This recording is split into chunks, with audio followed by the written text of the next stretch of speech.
Okay, I wanted to make a video of the showing the differences between the Rotor and the new Spire.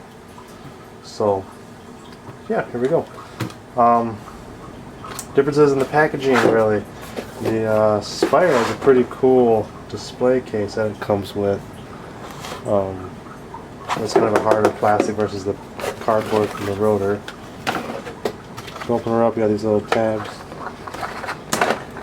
It's kind of a nice little detail that they didn't overlook. There's a little soft foam piece in there, just to kind of help the Spire from moving around. So on the back side, inside here you have your manual. And pretty easy manual.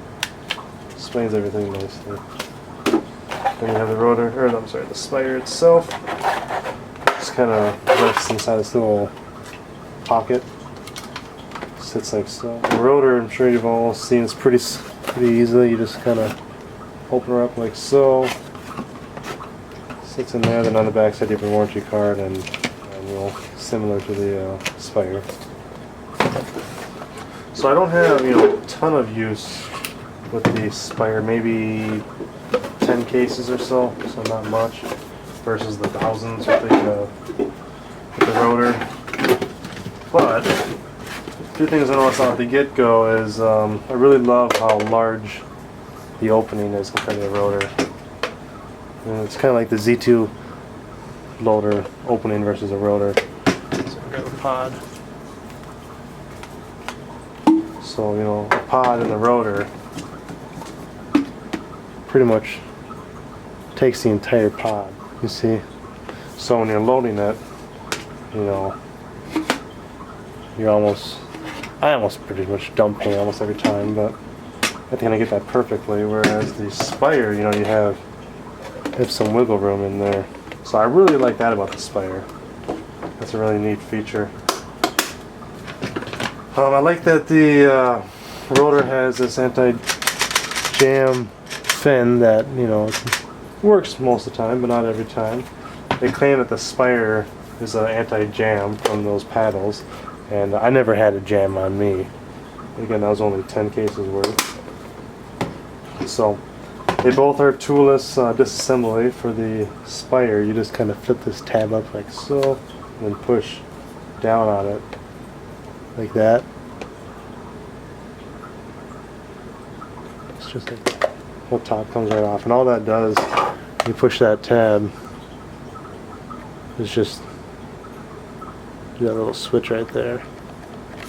So that's pretty simple. Lid is nice and spring fed. It's a pretty powerful spring. I mean, you can see it comes up nice and quick, so that's nice. When it latches, it's got this little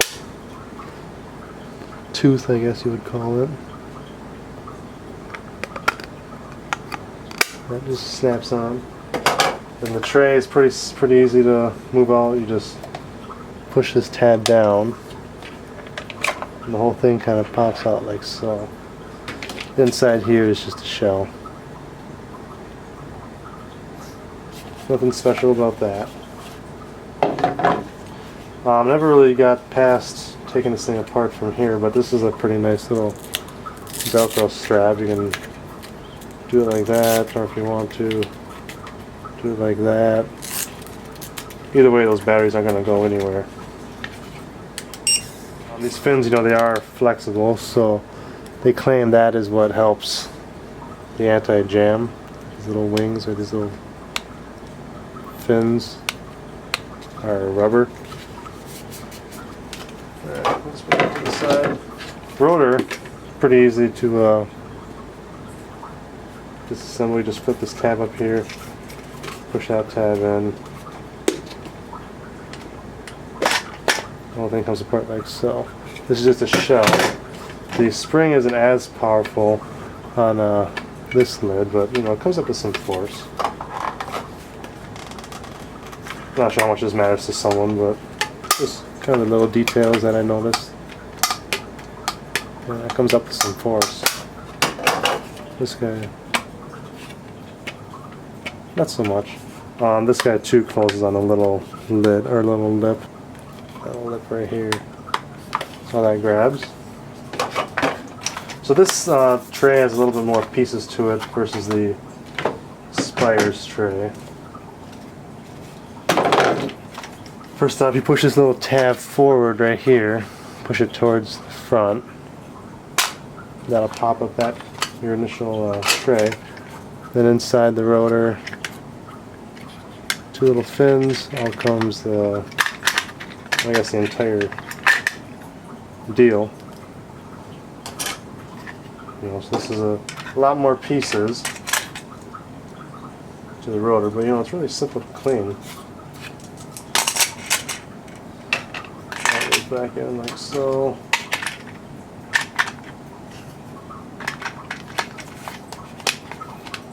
And also the battery compartment. This 2 Velcro straps versus the 1, but again, this one isn't going to be coming out on you at all.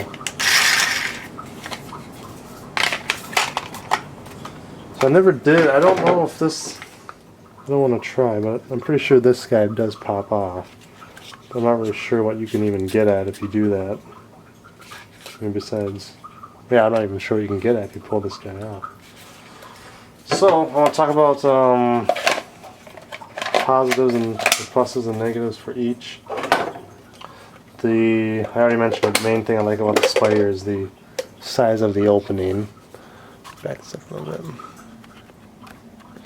The size of the opening, but one thing I strongly dislike about it is that it's sound activated when you. So when you're shooting, it's pretty sensitive too. Like I'm barely.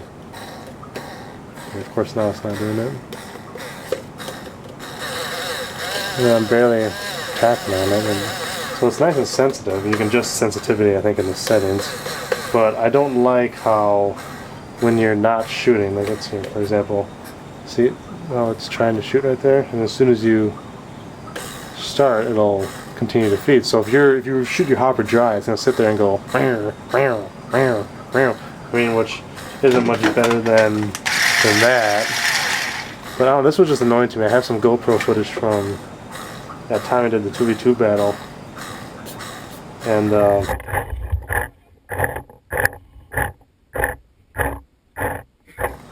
all you can hear is whoa, wow, wow, wow, wow. It's pretty annoying. So I do kind of find that to be kind of a nuisance. Yeah. Like before, even like it was strange, kind of hard to. I mean, I don't know. I'd rather just have something that feeds constantly, like the rotor, I guess. Where you turn it on, and there's a ball in there. It's still trying to push through that. As soon as you get a ball down, it'll feed. So I don't know. I mean, maybe I'm just being kind of picky, but Spire's a nice loader. Don't get me wrong. Oh, this is kind of a force-fed button right here. Every time you push it, it'll kind of force the balls out of the way, which is kind of a nice feature. The rotor doesn't really have that, but when you pull back on this, it'll kind of stop everything. So, I mean, I don't really know what else to say. If I had to pick one of these, this thing is pissing me off. There you go. If I had to pick one of these loaders, I would probably pick the rotor, only because I'm more familiar with it, and also that sound activation I'm not too big of a fan of. I just have a constant fed hopper. So I hope this little comparison was,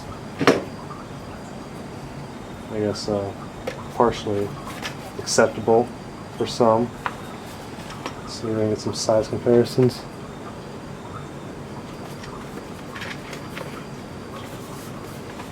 I do like that the Spire is a little smaller profile. There you can kind of see it. I'm just going to line it up. It's pretty much lined up right there. So I mean, it's a little bit smaller. They claim it holds more. I don't really know. So I I have a feeling people are going to get shot right here or something and they're not going to see it. So because of that lip, it's kind of like the, what's that lip I'm talking about? It's kind of like the big Cyclone fed motors where it's flat on one side and everyone always gets shot on there and they never see it. I have a feeling that might happen right here. Maybe not. I don't know. Who knows? See how it fits on the gun. You can kind of see the low profile then. That's how she looks on a gun.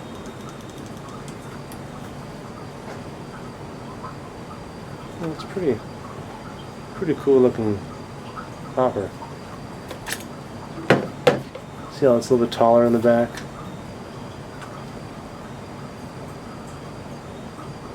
Yeah. Oh, if you guys have any questions, I've said it before, but always, it's always better to send me a PM versus asking me on videos. I usually respond to those pretty quick. And yeah, that's a die, DM13. Trying to make a video on that here soon. Maybe I'll make one this weekend. We got practice on Sunday, so I plan on making a video of that, and I'll probably try to use this in a game once or twice. We'll find out. So yeah, cool guys. Thanks for watching.